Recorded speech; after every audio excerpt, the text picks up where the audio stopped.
I have written columns about the Wikileaks disclosures against Hillary Clinton's campaign. So much stuff is coming out that it's almost hard to keep up with. And I kind of rattled off a lot of this on Sunday's program.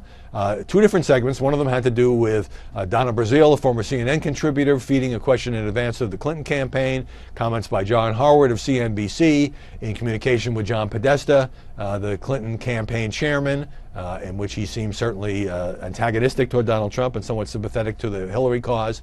And then, you know, again, it would take hours, and I don't think it's just getting anywhere near enough coverage. People in the Clinton campaign talking in disparaging terms about Catholics, needy Latinos, the head of the NAACP, collusion with the State Department over the way in which certain emails from Clinton confidant Sid Blumenthal would be leaked to the AP. Possible even beyond collusion in terms of trading off what the State Department might do in exchange for making emails that Hillary Clinton sent from her private server that had been classified into unclassified emails. And a lot of other stuff just about the politics of it. And one person saying, one of Hillary's advisors from the outside, saying that she just doesn't come off as credible because she's not genuine in television interviews. So a whole lot of stuff to deal with, prompting this email from Ben. One didn't want his name used, so I'll just call him Ben.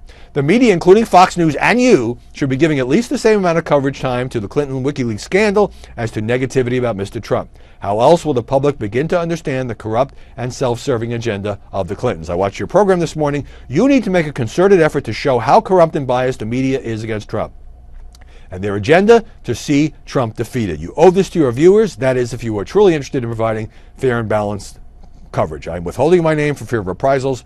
That is what our country has come to. Well, I respect that, Ben. And I don't think there is anybody in the press corps who has spent more time over the past 15 months criticizing and critiquing the media for being unfair to Donald Trump, going back to the primaries when lots of people said he wasn't going to win, he wasn't a serious candidate, he was a sideshow, and all of that, and saying that it's gotten a lot worse during the conventions, since the conventions, and now in the coverage of these women. But when you lump all the media together, not all journalists are unfair to Donald Trump, not all news organizations are unfair to Donald Trump.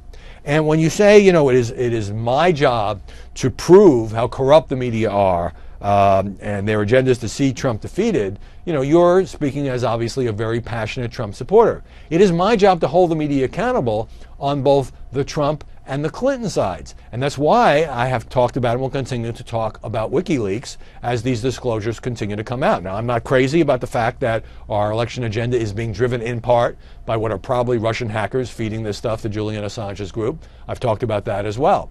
But I think that Trump supporters are so angry at the media right now, and maybe at the political system that Donald Trump has been taking on since the day he got in this race, that they think everyone in the press is corrupt, and they think that covering allegations against Trump is just not warranted. Katrina Pearson, his spokeswoman, told me that we shouldn't be covering the allegations by these women about sexual misconduct because she believes they are unsubstantiated, although we certainly covered allegations against Bill Clinton in the 90s, which of course led up to impeachment.